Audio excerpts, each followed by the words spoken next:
The iron chains bit into Amelia Sullivan's wrists as she slumped against the wooden post at the edge of Redemption Creek. The merciless Arizona sun beating down on her dust-covered face.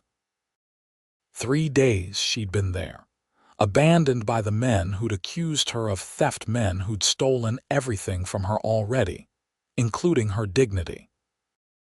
Her cracked lips parted as she caught sight of a lone rider approaching through the heat-warped air, his silhouette growing clearer against the vast emptiness of the desert.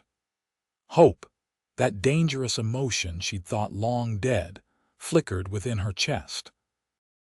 The year was 1878, and lawlessness still reigned in this forgotten corner of the Arizona Territory. Amelia had arrived just 2 weeks prior, carrying nothing but a small trunk of belongings and dreams of a fresh start after her father's death back east. Now she wondered if she would die here, chained like an animal for a crime she didn't commit. The rider drew closer, and Amelia could make out the broad shoulders beneath a dust-covered duster, the wide-brimmed hat pulled low over his eyes. His horse, a magnificent chestnut stallion, trotted steadily toward her.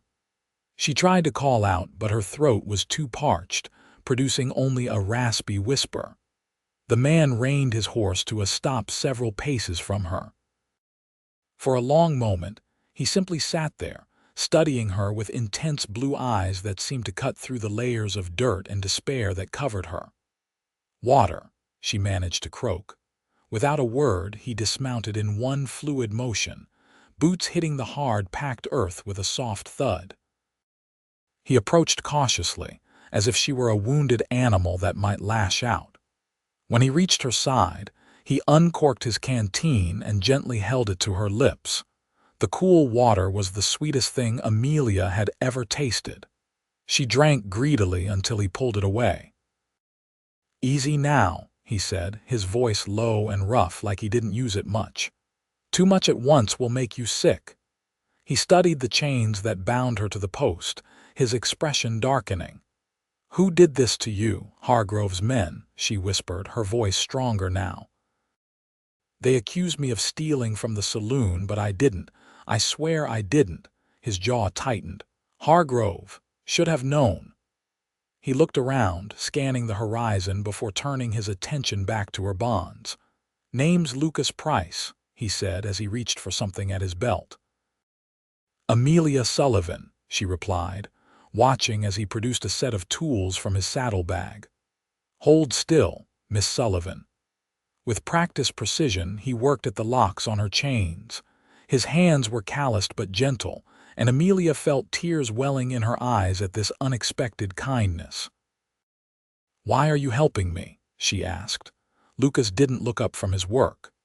No decent man leaves a woman to die in chains. The lock gave way with a satisfying click, and the heavy iron fell away from her raw, bloodied wrists. Lucas carefully examined the damage, his brow furrowing with concern. "These need tending," he said, reaching back into his saddlebag for a clean cloth, which he wrapped around her wrists.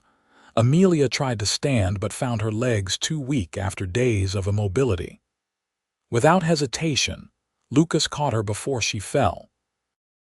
"Easy there," he murmured, his strong arms supporting her. In that moment, with his face so close to hers, Amelia saw something in his eyes, a kindness, yes, but something else too. Something that made her heart flutter despite her dire circumstances.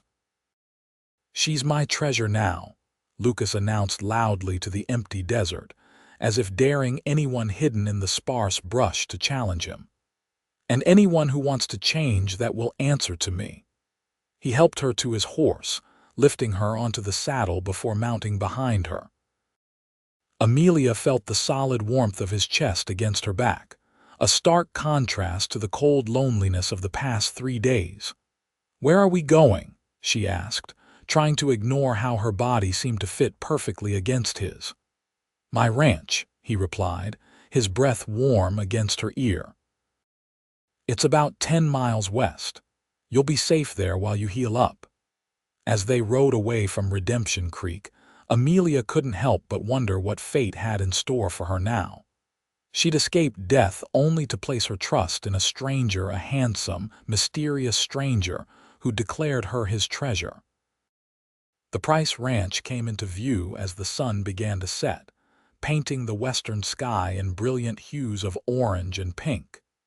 It wasn't the largest spread Amelia had seen, but it was well maintained, with a sturdy two-story house, a barn, and several corrals where horses grazed peacefully.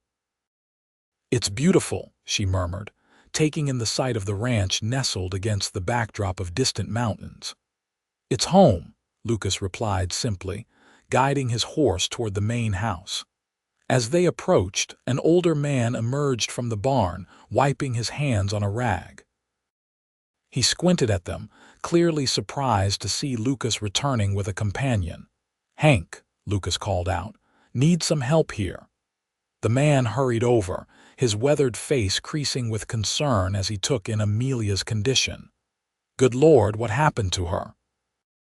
"Hargrove's doing," Lucas said grimly as he dismounted. He reached up to help Amelia down, his hands gentle on her waist. Her legs buckled again, and he swiftly scooped her into his arms. "Get some hot water and bandages ready," he instructed Hank. "And ask Martha to prepare a bath and find some clean clothes." "Right away," Hank nodded, hurrying toward the house. Lucas carried Amelia inside, her head resting against his shoulder. The interior of the house was surprisingly comfortable, with solid furniture and colorful woven rugs covering the wooden floors. He set her down carefully on a sofa in what appeared to be a study. "Martha will help you get cleaned up," he said, stepping back. "She's been our housekeeper since my pa was alive." As if on cue, a plump woman in her 50s bustled into the room, her kind face full of motherly concern. "Oh, you poor dear," she exclaimed, rushing to Amelia's side. "What kind of monsters would do such a thing?"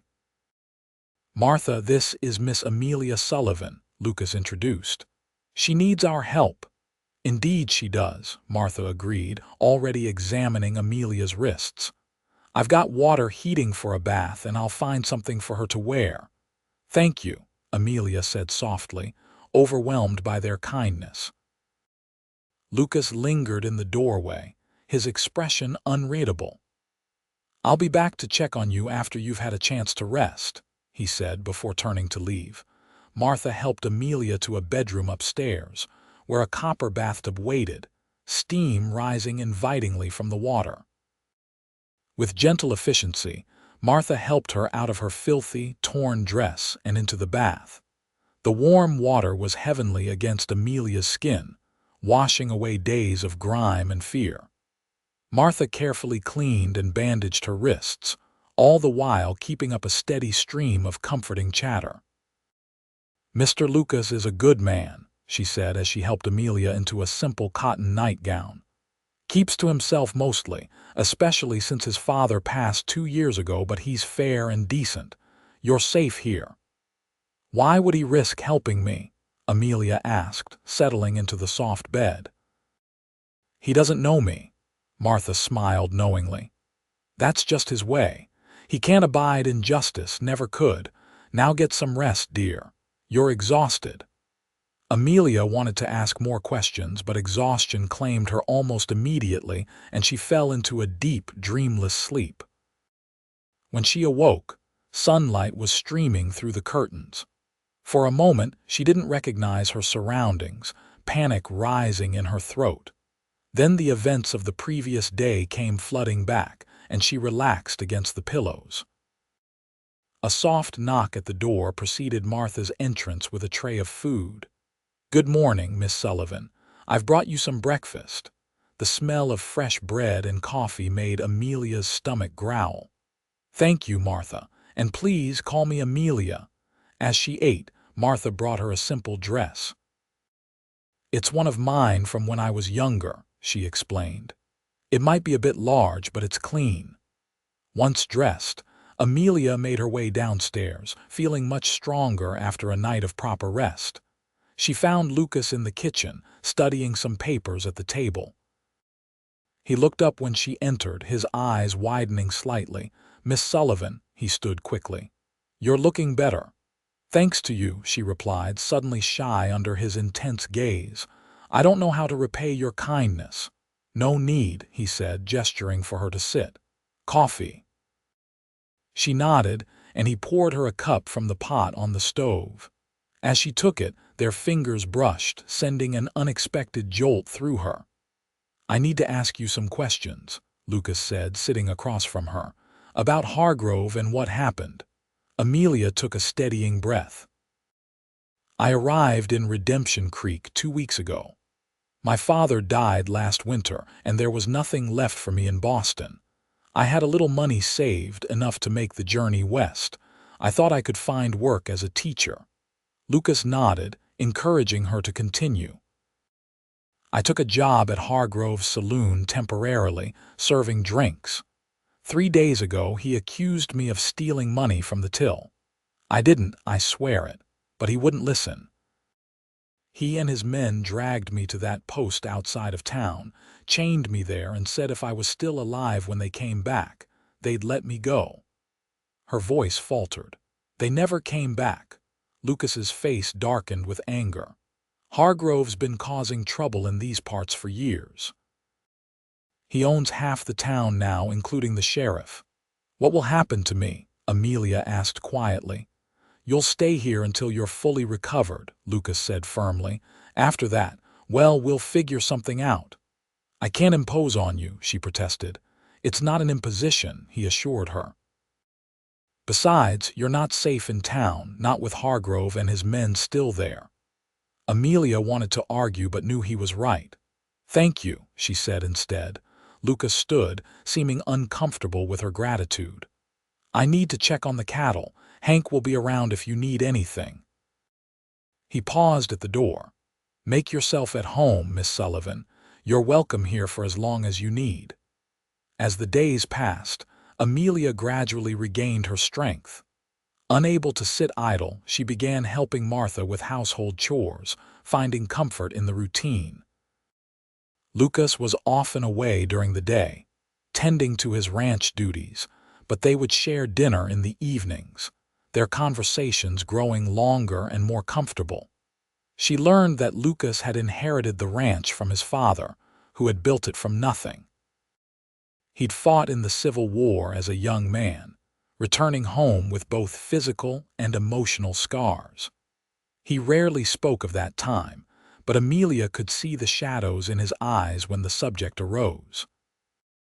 A week after her rescue, Amelia was hanging laundry in the yard when the sound of approaching horses drew her attention. Lucas and Hank rode in, accompanied by a third man Amelia didn't recognize. "Miss Sullivan," Lucas called as he dismounted. "This is Dr. Bennett from town. I asked him to check on your wrists." The doctor, a kindly man in his 60s, examined her injuries with professional care. "You're healing well," he pronounced. "Keep them clean and bandaged for another week and you should be fine." After the doctor left, Amelia found Lucas in the barn brushing down his horse. "You didn't need to bring a doctor all the way out here," she said. Lucas didn't look up from his task. "I wanted to make sure you were healing properly." "Well, thank you," she said, stepping closer, "for everything." He finally met her gaze, and something in his eyes made her breath catch. "You don't need to keep thanking me, Miss Sullivan." "Amelia," she corrected softly. "Please call me Amelia." A small smile tugged at his lips. "Amelia, then." The moment stretched between them, filled with unspoken words. Then his horse nudged him, breaking the spell. "Dr. Bennett brought news from town," Lucas said, returning to his brushing. "Hargrove's been asking questions about you. He's not happy that someone interfered with his idea of justice." Fear coiled in Amelia's stomach. "He'll come looking for me." "Let him try," Lucas said, his voice hard. "This is my land. He has no authority here." Despite his confidence, Amelia noticed that Lucas began carrying his revolver more openly after that, and Hank took to patrolling the property perimeter each evening. 2 weeks after her rescue, Amelia was reading on the porch when the sound of galloping hooves shattered the peaceful afternoon. She looked up to see Lucas racing toward the house, dust billowing behind him. "Get inside," he called as soon as he was within earshot. "Riders coming." Could be Hargrove's men. Heart pounding, Amelia hurried into the house. Lucas followed moments later, grabbing his rifle from its place above the fireplace. "Stay away from the windows," he instructed, checking that the weapon was loaded. "Hank's gone to get the hands from the south pasture." "Lucas," Amelia said, fear evident in her voice. "I don't want anyone getting hurt because of me." He turned to her, his expression softening. "This isn't just about you, Amelia. Hargrove's been trying to push me off this land for years. He wants it for the water rights." Before she could respond, the sound of approaching riders grew louder. Lucas positioned himself at a window, partially hidden by the curtain. "5 men," he reported grimly. "Hargrove's leading them." Amelia's hands trembled as she heard the riders come to a stop outside. A deep voice called out, "Price, we know you're in there. Send out the girl and we'll be on our way." Lucas didn't respond, his finger resting lightly on the rifle's trigger. "She's a thief and a liar," the voice continued. "She stole from me and justice needs to be served." "That's not true," Amelia cried, moving toward the door before Lucas caught her arm. "Don't," he warned. "That's what he wants." The door rattled as someone pounded on it. "Last chance, Price. Give us the girl or we'll burn this place to the ground." Lucas's jaw tightened. "Stay here," he murmured to Amelia before moving to the door. He opened it just enough to level his rifle at the men outside. "Get off my property, Hargrove," he said, his voice deadly calm. "The lady stays with me." Through the crack in the door, Amelia could see a portly man with a thick mustache and expensive clothes. Hargrove, she presumed. He sat atop a black horse, flanked by 4 rough-looking men. "You're making a mistake, Price," Hargrove sneered. "That woman is nothing but trouble." "The only trouble I see is standing on my land without permission," Lucas replied evenly. "Now leave, before this gets ugly." Hargrove's face darkened with anger.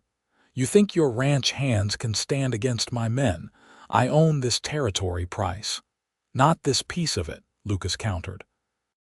"And I've faced worse than you in the war."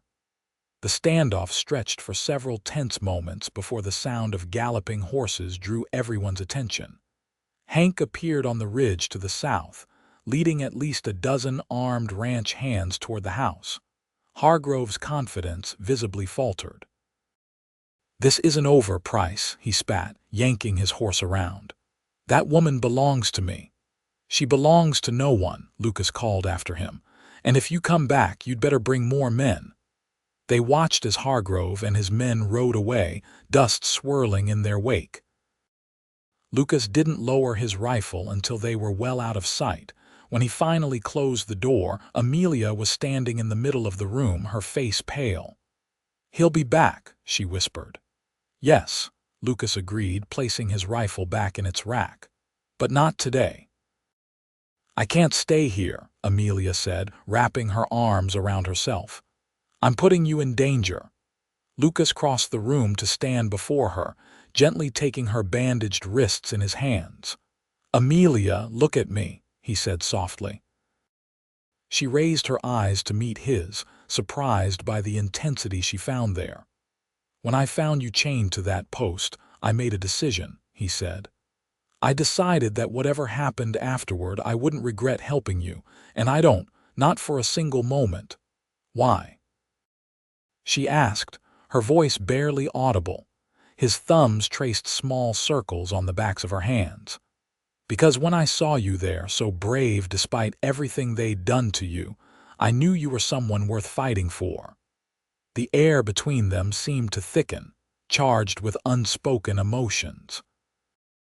Amelia was acutely aware of his closeness, the warmth of his hands on hers. "Lucas," she began, but was interrupted by Hank bursting through the door. "They're gone," Hank announced, oblivious to the moment he'd interrupted. "Rode back toward town like the devil himself was after them." Lucas stepped back, dropping Amelia's hands. "Good. Double the night watch anyway. I don't trust Hargrove to stay away for long." That night, Amelia couldn't sleep. The confrontation with Hargrove had shaken her more than she wanted to admit. After hours of tossing and turning, she gave up and made her way downstairs, intending to make some tea. She was surprised to find Lucas sitting at the kitchen table, a glass of whiskey in front of him, staring into the darkness beyond the window. "Couldn't sleep either?" she asked softly. He turned, a small smile lifting the corner of his mouth. "Too much on my mind."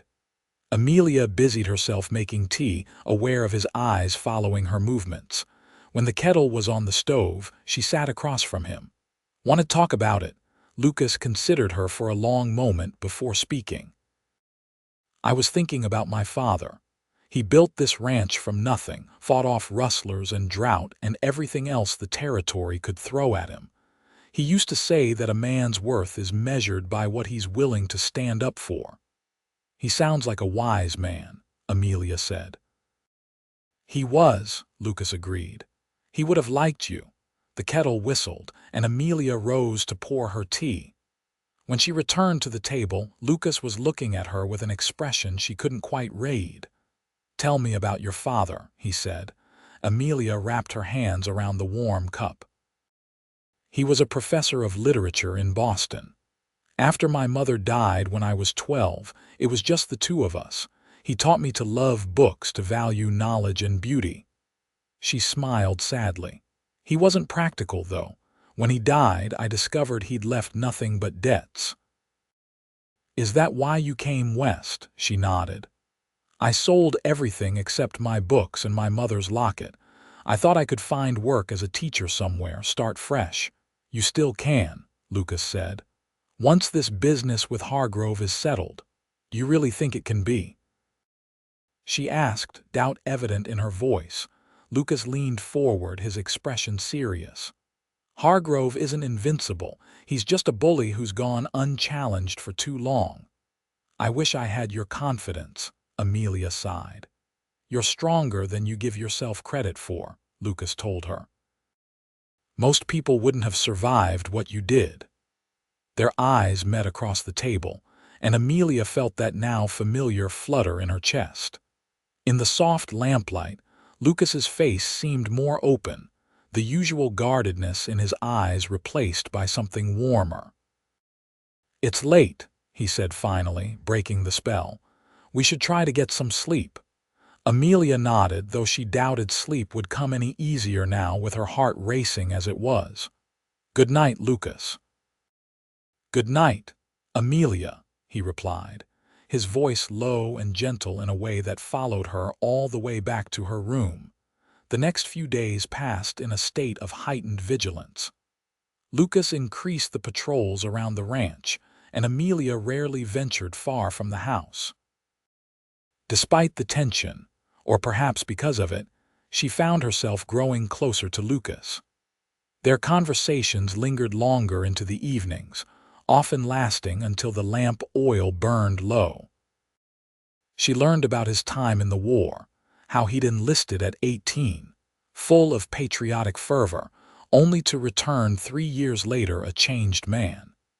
He told her about rebuilding the ranch with his father, and the devastating loss when the elder Price died from pneumonia 2 winters ago. In turn, Amelia shared stories of her life in Boston, her dreams of becoming a teacher, and the books that had shaped her worldview. Lucas wasn't a reader himself, but he listened attentively, seeming to enjoy her enthusiasm. One evening, as they sat on the porch watching the sunset paint the mountains in shades of gold and purple, Lucas surprised her by asking, "If things were different, would you have stayed in Redemption Creek?" Amelia considered the question. "I don't know." I came west looking for a new beginning, but I never really thought about where I'd settle. And now, he pressed, his eyes on the distant horizon. Now, she said slowly, I'm not sure what my future holds. Lucas turned to look at her, the fading light casting shadows across his features. You could stay here, he said, the words coming out in a rush. Not just until Hargrove is dealt with, but after. Amelia's heart skipped a beat. Stay here at the ranch. The school in Silver Creek, the next town over, is looking for a teacher, he explained. It's only 5 miles from here.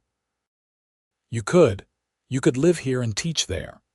The offer hung between them, loaded with unspoken implications. Amelia studied his face, trying to read his intentions. Lucas, are you asking me to? A shout from the direction of the barn interrupted her. Ryder coming in fast. Lucas was on his feet instantly, hand going to the revolver at his hip. Stay here, he ordered, already moving toward the commotion.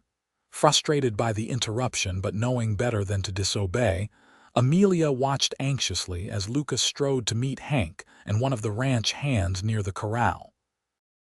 They spoke briefly before Lucas turned and hurried back to the house, his expression grim. What is it? She asked as he bounded up the porch steps. Hargrove's gathered a posse, he said tersely.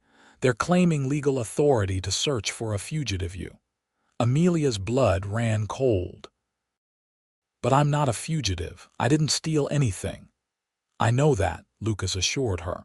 But Hargrove's convinced the sheriff to issue a warrant. They're planning to come tomorrow morning.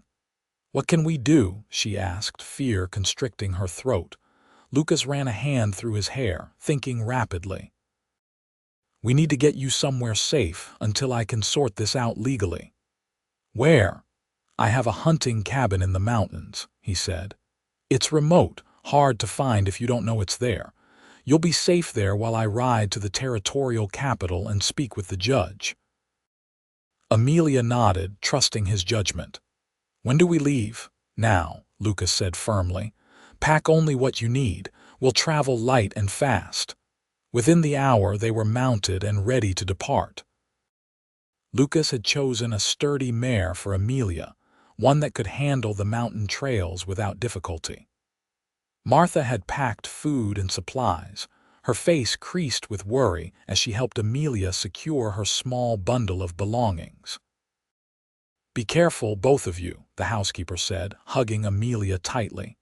We will, Amelia promised. Thank you for everything, Martha. Lucas conferred briefly with Hank, giving him instructions for dealing with Hargrove's posse when they arrived. Then he swung into his saddle, nodding to Amelia. Ready?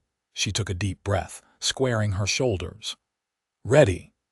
They rode out under the cover of darkness, taking a circuitous route to avoid any potential watchers. Lucas led them through narrow ravines and dense stands of pine, places where the moonlight barely penetrated. Despite the circumstances, Amelia couldn't help but be awed by the wild beauty of the landscape. After several hours of hard riding, they began to ascend into the mountains. The air grew cooler and the trail steeper. Lucas frequently glanced back at Amelia, checking that she was managing the difficult terrain. Not much further, he assured her as they paused to rest the horses. The cabin is just over that ridge. Dawn was breaking when they finally reached their destination, a small log cabin nestled in a clearing surrounded by towering pines.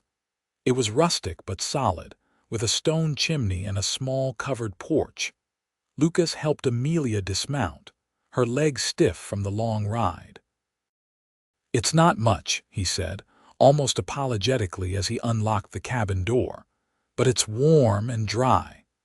The interior was simple. One main room with a stone fireplace, a rough-hewn table and chairs, and a narrow bed against the far wall. A few shelves held basic supplies and bundles of dried herbs hung from the rafters. My father built it for hunting trips, Lucas explained, setting down their bags. I come up here sometimes when I need to think. Amelia moved to the single window, taking in the breathtaking view of the valley below. "It's beautiful," she said softly. Lucas busied himself starting a fire, the early morning chill still clinging to the cabin. "You should rest," he said once the flames were crackling. "I'll tend to the horses and bring in more firewood." When he returned, arms laden with split logs, he found Amelia asleep on the bed, exhaustion having finally claimed her. He quietly stacked the wood by the fireplace, then pulled a chair near the bed, watching over her as she slept. She looked peaceful, the worry lines that had creased her forehead these past weeks momentarily smoothed away.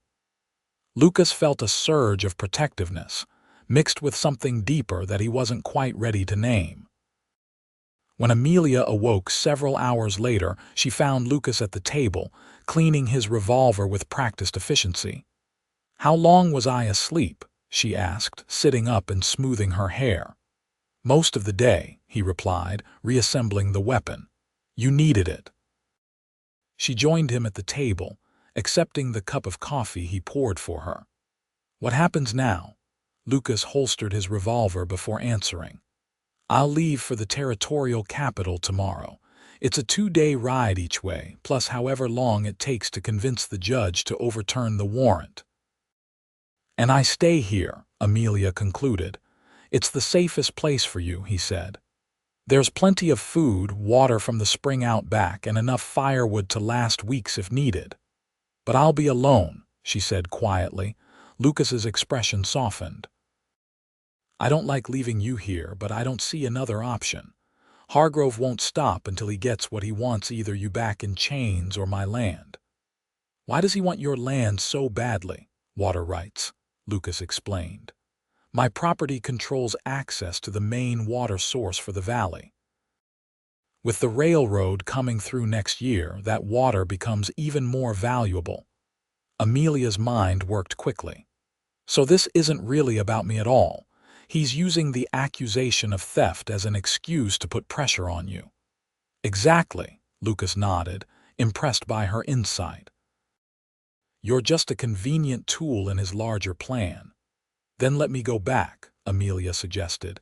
"If I turn myself in, absolutely not," Lucas cut her off, his voice sharp. "Hargrove would make an example of you. I won't let that happen." The vehemence in his tone surprised her. "You can't protect me forever, Lucas." "Watch me," he said, his blue eyes blazing with determination. Something in his gaze made her breath catch. "Why?" she asked, the question that had been burning inside her since he'd first freed her from those chains. "Why risk everything for me?" Lucas stood abruptly, moving to the fireplace with his back to her. For a long moment he was silent, the only sound the crackling of the flames. "When I was in the war," he finally said, his voice low, "I saw men at their worst. I saw cruelty and violence that I couldn't stop, couldn't change. I promised myself that if I survived, if I made it back home, I'd never stand by again when I could act." He turned to face her, his expression raw with emotion. "When I saw you chained to that post, I knew what kind of man I wanted to be, the kind who cuts those chains, no matter the cost." Amelia rose from her chair, drawn to him by the honesty in his words. "And what kind of man is that, Lucas?" "A man worthy of someone like you," he said quietly. The space between them seemed charged with electricity. Amelia took another step closer, close enough to see the flecks of gray in his blue eyes. "You already are," she whispered. Something broke in Lucas then, a dam of restraint he'd built since finding her. He reached for her, one hand cupping her face with exquisite gentleness. "Amelia," he breathed, her name a prayer on his lips. She leaned into his touch, her heart hammering in her chest. "Lucas." When his lips met hers, it was with a tenderness that brought tears to her eyes. His arms encircled her waist, drawing her closer, and she wound her hands into his shirt, anchoring herself against the tide of emotions threatening to overwhelm her.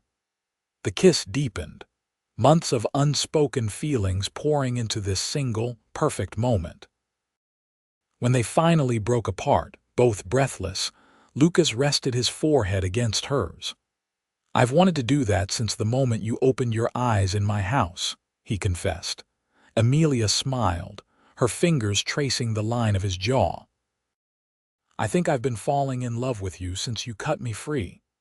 Lucas drew back slightly, searching her face. "Love?" he asked, as if afraid to believe it. "Love," she confirmed, her voice steady despite the vulnerability of the admission. He kissed her again, more urgently this time, his hands tangling in her hair. Amelia responded with equal fervor, all her fears and doubts momentarily forgotten in the safety of his embrace. When they separated, Lucas's eyes were dark with desire, but he stepped back, putting space between them. "I should check on the horses," he said, his voice rough. Amelia nodded, understanding his need for distance. They had crossed a threshold, and both needed time to adjust to this new reality between them. That evening, they shared a simple meal by the fire, their conversation easier now that their feelings were in the open. Lucas told her more about his plans for the ranch, how he hoped to expand the herd and improve the bloodlines of his horses. "And where do I fit in these plans?" Amelia asked, half teasing but genuinely curious. Lucas took her hand across the table, his thumb tracing circles on her palm. "Wherever you want to," he said seriously. "I meant what I said about the teaching position in Silver Creek, but if you wanted something else, somewhere else." "What if I want to be here with you?" she asked, her heart in her throat. His eyes lit up with hope. "Then I'd be the happiest man in the territory." Later, as the fire burned low and the night deepened around the cabin, Lucas made a bed for himself on the floor near the hearth, insisting that Amelia take the bed. Despite their newfound closeness, he was determined to be honorable. Amelia lay awake for a long time, listening to his steady breathing, marveling at how drastically her life had changed in the space of a month. From chains and despair to the possibility of love and a future with this good, brave man. If only they could overcome the obstacle that was Reginald Hargrove. The next morning dawned clear and cold. Lucas was already up and moving when Amelia opened her eyes, preparing for his journey. "I've left plenty of supplies," he told her as he saddled his horse.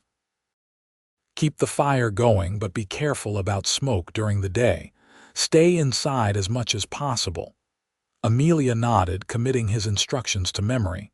"How long will you be gone?" "5 days, maybe 6, he said. "A week at most." She tried not to show her anxiety at the prospect of being alone for so long. "I'll be fine," she assured him. Lucas cupped her face in his hands. "I'll be back as soon as I can," he promised. "And when I return, we'll end this, one way or another." Their goodbye kiss was bittersweet, filled with both promise and worry. Amelia stood at the edge of the clearing, watching until Lucas disappeared among the trees, before returning to the cabin's solitary confines. The first day passed slowly. Amelia busied herself organizing the cabin, taking inventory of supplies, and reading the few dog-eared books Lucas had left behind. As darkness fell, she secured the shutters and built up the fire, trying not to jump at every creak and rustle from the surrounding forest. On the second day, restlessness drove her outside. She stayed close to the cabin, gathering more firewood and exploring the nearby spring. The mountain air was invigorating and the views spectacular. She could understand why Lucas came here to think. By the third day, she had settled into a routine, finding comfort in simple tasks and the quiet beauty of her surroundings. She was hanging herbs to dry when a sound from outside froze her in place, the unmistakable jingle of bridle and the soft thud of hooves. Someone was approaching the cabin. Heart pounding, Amelia quickly extinguished the fire and grabbed the rifle Lucas had left for her.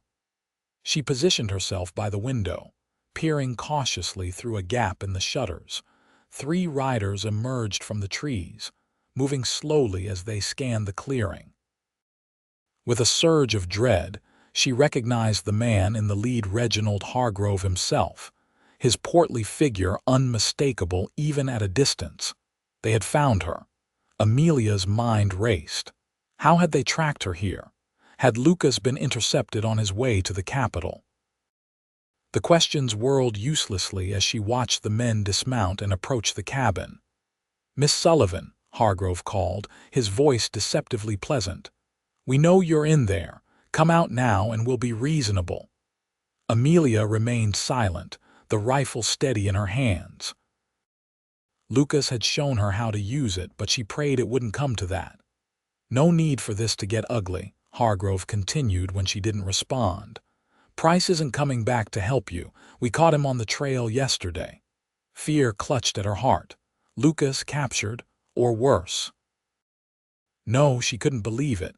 This was a trick to lure her out. "You're lying," she called through the door, keeping to the side where she couldn't be seen through the windows.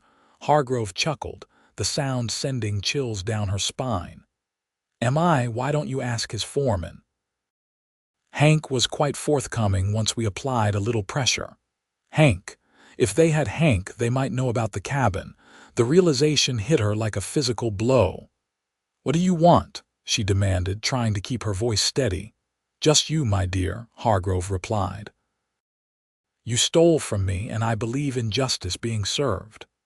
"I didn't steal anything," Amelia insisted. "And we both know this isn't about theft. It's about water rights and Lucas's land." There was a pause before Hargrove spoke again, his tone harder. "You're smarter than you look. Yes, Price's land is important to me, but so is making an example of those who cross me." "I won't come out," Amelia stated firmly, "and if you try to come in, I'll shoot." "A woman with spirit," Hargrove laughed. "I can see why Price took a shine to you, but be reasonable, Miss Sullivan. There are 3 of us and 1 of you, and that cabin isn't exactly a fortress." As if to emphasize his point, one of his men moved to the side of the cabin, testing the shutters. Amelia swung the rifle in that direction, her finger hovering over the trigger. "Back away," she warned. "I mean it." The man retreated, but Hargrove seemed unconcerned. "We can wait you out, Miss Sullivan. How much food and water do you have?" "A few days' worth. A week." He was right. She couldn't stay barricaded forever, but she only needed to hold out until Lucas returned if he was coming back. 1 hour, Hargrove announced. "You have 1 hour to come out voluntarily. After that, we do this the hard way." Amelia heard the men retreat to their horses, presumably to wait out her decision. Her mind worked frantically, searching for a way out of this trap. The cabin had no back door, and the shuttered windows were too small for her to slip through unnoticed. She considered making a run for it, using the dense forest as cover, but she knew these men were experienced trackers. They would find her eventually, and she'd be at an even greater disadvantage in unfamiliar terrain. As the minutes ticked by, Amelia found herself praying for Lucas's return, even as doubt gnawed at her. What if Hargrove was telling the truth? What if Lucas had been captured, or worse? The hour was nearly up when she heard it, the distant sound of gunfire, followed by shouts. She rushed to the window, carefully peering out. Hargrove and his men were on their feet, weapons drawn, facing the direction of the disturbance. More gunshots rang out, closer this time, and Amelia's heart leapt with hope. Someone was coming, and Hargrove's men were clearly not expecting it. "It's an ambush!" One of the men yelled as bullets kicked up dirt near their feet, Hargrove's face contorted with rage. "Stand your ground, you cowards!" But his men were already scrambling for their horses, more concerned with self-preservation than loyalty. Hargrove himself backed toward his mount, firing blindly into the trees. Then, like an avenging angel, Lucas burst into the clearing on his chestnut stallion, rifle blazing. Behind him rode at least a dozen men, not his ranch hands, Amelia realized with surprise, but uniformed lawmen. "Reginald Hargrove," a booming voice called out. "You're under arrest by order of the territorial marshal." Hargrove's remaining courage deserted him. He tried to mount his horse, but a well-placed shot near his feet sent him sprawling to the ground instead. Within minutes, it was over. Hargrove and his 2 men were disarmed and in custody, their hands bound behind their backs. Lucas dismounted and sprinted to the cabin, pounding on the door. "Amelia, Amelia, are you all right?" She flung the door open and threw herself into his arms, the rifle clattering forgotten to the floor. "Lucas, I thought they'd captured you." He held her tightly, his face buried in her hair. "Never," he murmured. "I'd never let them keep me from returning to you." When they finally broke apart, Lucas kept his arm around her waist as he led her outside to meet the marshal. "Miss Sullivan," the marshal greeted her, tipping his hat. "Marshal James Thornton, Mr. Price here has told me quite a story about you and Mr. Hargrove." "It's all true," Amelia assured him, glancing at Hargrove, who glared at her with undisguised hatred. "I believe you," the marshal nodded. "We've had our eye on Hargrove for some time. Corruption, extortion, suspected murder. The theft accusation against you was just the evidence we needed to move against him." "What about Hank?" Amelia asked, remembering Hargrove's claims.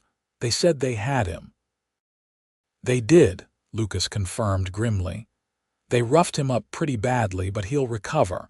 They forced him to reveal the location of the cabin." "How did you know to come here with the marshal?" she wondered. Lucas smiled. "I didn't make it to the capital. I ran into the marshal's posse on the second day, told them everything. Turns out they'd been building a case against Hargrove for months." "Perfect timing," Amelia breathed, overwhelmed with relief. As the marshal's men prepared to depart with their prisoners, Hargrove managed one final, venomous outburst. "This isn't over, Price. You think you've won, but I have friends in high places." The marshal cuffed him roughly on the back of the head. "Your friends are scattering like rats from a sinking ship, Hargrove. Nobody wants to be associated with you now." They watched as the lawman led the prisoners away, Hargrove's threats fading into the distance. When they were alone again, Lucas turned to Amelia, his eyes searching her face. "Are you really all right? They didn't hurt you?" "No," she assured him. "They didn't get the chance thanks to you." Relief washed over his features. "When I heard they'd gotten Hank, I was terrified they'd reach you before I could." Amelia touched his face gently. "You came back for me." "That's all that matters."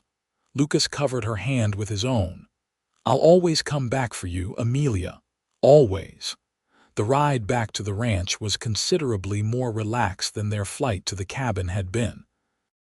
Lucas told her how the marshal had been investigating Hargrove for months, gathering evidence of his various crimes. "The theft accusation against you was the last straw," he explained. "It gave them the justification they needed to move against him openly." "So my misfortune was actually fortunate," Amelia mused. Lucas's arm tightened around her waist as they rode double on his stallion. "For justice, yes. For you, no. I still hate what you went through." "It led me to you," she reminded him softly. "I can't regret that." When they crested the final hill and the ranch came into view, Amelia felt a surge of emotion. In the short time she'd been there, it had begun to feel like home in a way no place had since her father's house in Boston. Hank and Martha were waiting on the porch, Martha rushing forward to embrace Amelia as soon as they dismounted. "Thank the Lord you're safe," the housekeeper exclaimed, tears in her eyes. Hank looked worse for wear, with a bandage around his head and a spectacular bruise darkening his left cheek, but his relief at seeing them was evident. "Boss," he nodded to Lucas. "Miss Sullivan, good to have you back." That evening, after a celebratory dinner prepared by Martha, Lucas and Amelia sat alone on the porch, watching the stars emerge in the vast desert sky. "What happens now?" Amelia asked, echoing the question she'd posed in the cabin. Lucas took her hand, his calloused fingers intertwining with hers. "Now you're free. Hargrove is facing a long list of charges. The marshal says he'll likely spend the rest of his life in prison. And the theft accusation against me, dismissed," Lucas assured her. The marshal took statements from several girls who worked at Hargrove's saloon. Apparently, he's accused others of theft before when it suited his purposes. Amelia nodded, absorbing this information. "So I'm truly free. I could go anywhere, do anything." Lucas's grip on her hand tightened slightly. "Yes," he said, though she detected a note of tension in his voice. She turned to face him fully. "But there's only one place I want to be," she said softly. Hope bloomed in his eyes. "And where's that?" "Here," she said simply. "With you." The smile that spread across Lucas's face was like the sunrise, brilliant and full of promise. He pulled her into his arms, his lips finding hers in a kiss that spoke of homecoming and future possibilities. When they separated, Lucas rested his forehead against hers. "I love you, Amelia Sullivan. I think I've loved you since I found you. And I love you, Lucas Price," she replied, her heart overflowing with happiness. "My rescuer, my protector, my home." 2 weeks later, under a perfect blue sky, Amelia stood beside Lucas in the garden behind the ranch house. The territorial judge who had come to preside over Hargrove's trial had agreed to perform a much happier duty, first uniting Lucas and Amelia in marriage. It was a small ceremony, attended only by Martha, Hank, and the ranch hands who had come to respect and admire Amelia during her time at the Price Ranch. She wore a simple white dress that Martha had helped her make, with wildflowers in her hair instead of a veil. "Do you, Lucas James Price, take this woman to be your lawfully wedded wife?" the judge asked. Lucas's eyes never left Amelia's as he responded, "I do." "And do you, Amelia Grace Sullivan, take this man to be your lawfully wedded husband?" "I do," Amelia said, her voice clear and certain. When the judge pronounced them husband and wife, the small gathering erupted in cheers. Lucas pulled Amelia into his arms, sealing their vows with a kiss that promised a lifetime of love and devotion. Later, as they danced under the stars to the music of a fiddle played by one of the ranch hands, Lucas whispered in her ear, "No regrets." Amelia leaned back to look into his eyes, finding only love and happiness reflected there. "Only that we didn't meet sooner," she replied. "We have the rest of our lives to make up for lost time," he promised, pulling her closer. As autumn gave way to winter, Amelia settled into her role as both Lucas's wife and the new teacher at Silver Creek's one-room schoolhouse. The 5-mile ride each day was a small price to pay for the joy of helping the children of the area learn and grow. Lucas expanded the ranch operations, using some of Amelia's suggestions to improve efficiency and profitability. Together, they built something greater than either could have achieved alone. News eventually reached them that Reginald Hargrove had been convicted on multiple counts and sentenced to 20 years in the territorial prison. His empire crumbled quickly without him to maintain it through fear and corruption.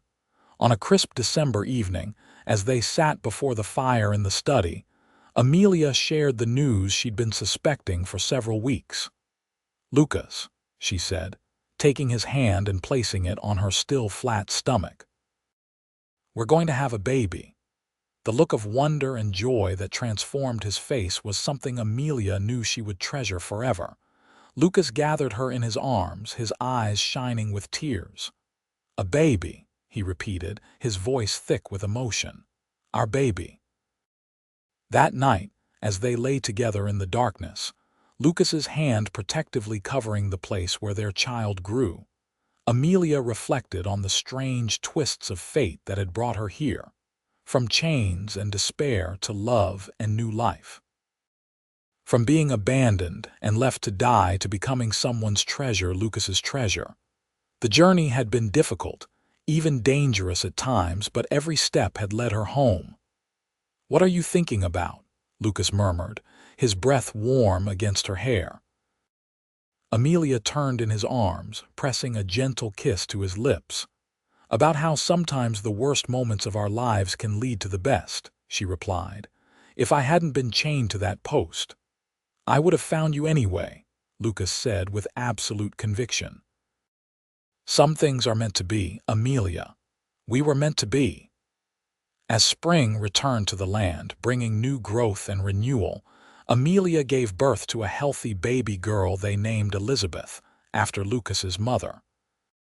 Looking down at her daughter's tiny face, Amelia felt a completeness she hadn't known was possible.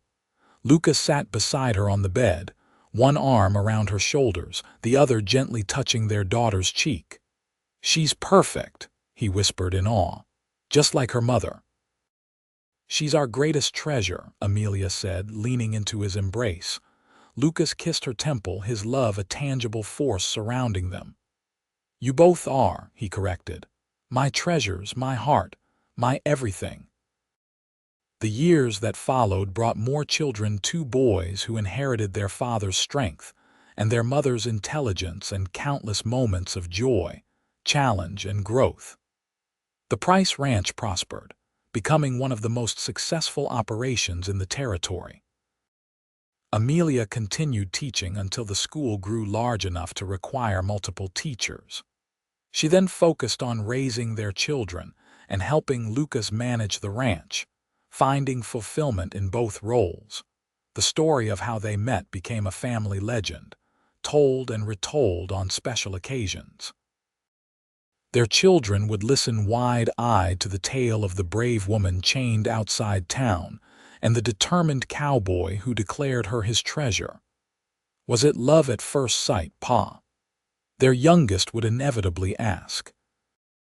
Lucas would always glance at Amelia, his eyes still holding the same devotion they had all those years ago. "It was recognition," he would say, "like finding something precious you didn't know you were looking for." On their 20th anniversary, Lucas surprised Amelia with a special gift, a golden locket to replace the one she'd been forced to sell before coming west. Inside was a tiny painting of their family on one side and an inscription on the other. "My treasure, yesterday, today, forever." That night, as they stood on the porch of the home they'd built together, watching the sunset paint the desert in familiar hues of gold and purple, Amelia leaned into her husband's embrace. "You ever think about how different our lives might have been?" she asked. "If you hadn't ridden by that day." Lucas tightened his arm around her waist. "Sometimes," he admitted. "But then I look at you, at our children, at everything we've built, and I know that this was always our path. Those chains led you to me, and I'll spend the rest of my life being grateful for that twist of fate." Amelia turned in his arms, looking up at the face she knew better than her own, the lines of experience now etched around his eyes, the silver threading through his once dark hair, the steadfast love that had never wavered. "From chains to treasure," she murmured, rising on tiptoe to kiss him. "I wouldn't change a single step of the journey."